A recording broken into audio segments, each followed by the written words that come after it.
There's too much tea in our home. We need to buy a teapot. This one is very beautiful. What kind of porcelain is it? It's a colored enamel porcelain. Oh, I know that. The colored enamel porcelain is the most characteristic color porcelain of the Qing dynasty royal family, and the most exquisite one in the overglaze color porcelain. Yes, you have a good knowledge of it. Enamel color is a kind of composite handicraft made by grinding the enamel glaze and applying it on the surface of ceramic products, drying and firing. What types of colored enamel porcelain products are there? The colored enamel porcelains do not have large size objects. Most of them are plates, bowls, cups, bottles, bookcases, and pots, of which bowls and plates are the most. Okay, we will buy this teapot. Hi everyone, today we are going to talk about Yongzheng Cai.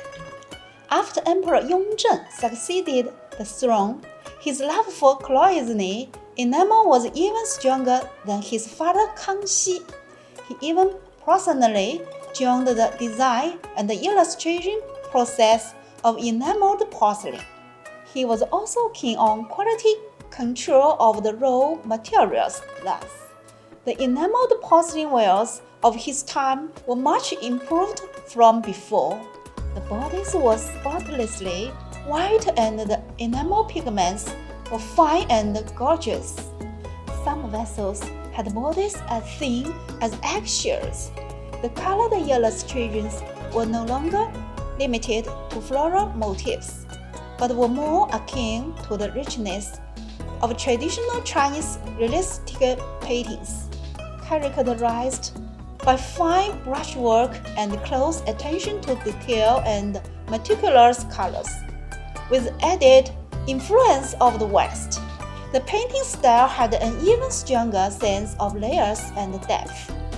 However, the composition and layout were mostly based on traditional Chinese paintings, with portrait, calligraphy, painting, and seal prints fused into one.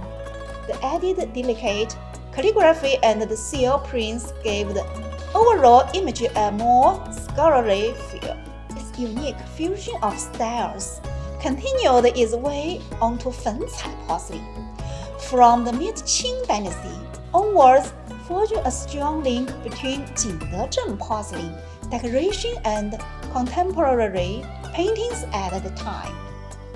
Yongzheng Cai was mainly a display of paintings and illustrations, complemented by engravings, prints, etchings, embossed and pierced sculptures, and more. The painting style was a continuation of the elegance and stylishness of the Kangxi period, with brushwork that was even more sensitive and delicate. The composition was relaxed and uncountered, with everything in balance. At this time, flowers and birds paintings were often influenced by Yun Shouping's boundless style, while landscape paintings were aimed at the widely popular and highly recognized paintings of the four Wangs, who were the four most praised painters at the time by the last name of Wang. Only the colors were less intense than the Kangxi period. The armed general on horseback genre and the characters from novels were still in fashion. When images of band servants were portrayed, it was not unusual for them to be wearing Han Chinese clothing. Their bodies and faces were slender and attractive. As slim figures, females were very much in fashion at the time. In terms of motifs, floral designs were the most rich and numerous. There were peonies, peach blossoms, Chinese flowering clubopals, chrysanthemums, and so on. Imported Western coloring no longer satisfied the need for traditional Chinese painting atmosphere in imperial enameled porcelain. Therefore, the porcelain artisans of the crowns began to produce their proprietary enamel coloring and eventually achieved 18 different colors and shades, 9 more than what was originally imported from the West. Although the magnificence and unmatched sense of realism of Cloisonné enamel cannot be denied, the high cost of enamel coloring prevented it from becoming popular among the masses. Therefore, it was subject to limited production within the imperial courts.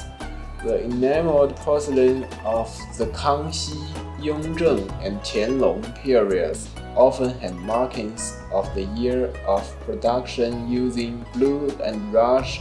Kangxi enameled porcelain can often be identified with the characters meaning imperial making of Kangxi written in regular script.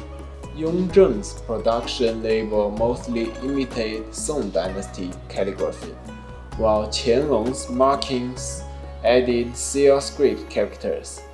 These were important evidences identifying enamel porcelain of the early Qing.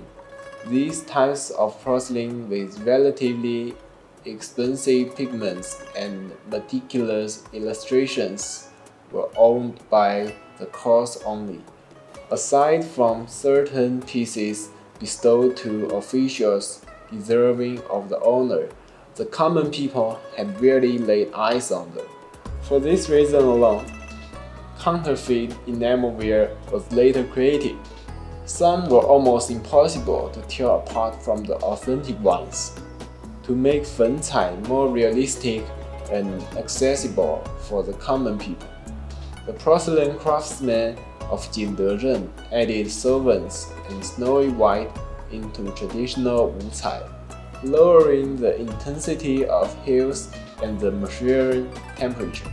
Thus, the brightly colored wucai became soft and elegant. The most important pigment of fencai was opaline white, which was a component in a series of colors including powder yellow, imperial pink, pine green, jade green, and others, which were characterized by opaqueness, powdery effects, and thickness to the touch. Opaline white's most prominent quality showed through when it came to painting detail, texture, such as garments and flower petals. It was applied as a layer of underpaint. When other colors were applied on top, the rendered objects seemed more three-dimensional, just as Cloisonné enamel images were. Fencai porcelain had a rich selection of colors, appearing soft and delicate. Its modes of expression were more varied than Qinghua or Wucai porcelain. Through dyeing and shading, Fencai subject matters became more realistic and three-dimensional. Therefore, as soon as it hit the stores, it received welcome from the people. It was not only the mainstream product of the imperial kings, the common people's kings also produced fencai in large quantities. Soon it superseded the market share of wucai porcelain. The Yongzheng and Qianlong periods were the peak of fencai development. The wars of the imperial kings were perfect in everywhere, while the commoners' kings made fencai that were vivid and natural. By the time of Qianlong, since fencai porcelain masterpieces were targeted towards the nobility and the upper class, all kinds of fencai screens and vessels such as long-necked and round-bodied vase, calabash vase, and the bull-headed zun were very popular.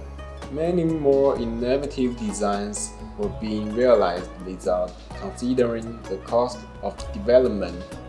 The selection were more numerous than porcelain of any former dynasty. 粉彩 porcelain, writing brush pots, ink stones, writing brush shafts, paperweights, ink paste containers, glue containers, and so on, were all innovatively and meticulously crafted. The Ruyi dragon head belt buckles, the snuff bottle, and other traditional products made of other materials were all given their porcelain carnations. These articles were reflections of the lifestyle and amusement of the ruling class. That's all for today. Thanks for watching. See you See you next next time. time.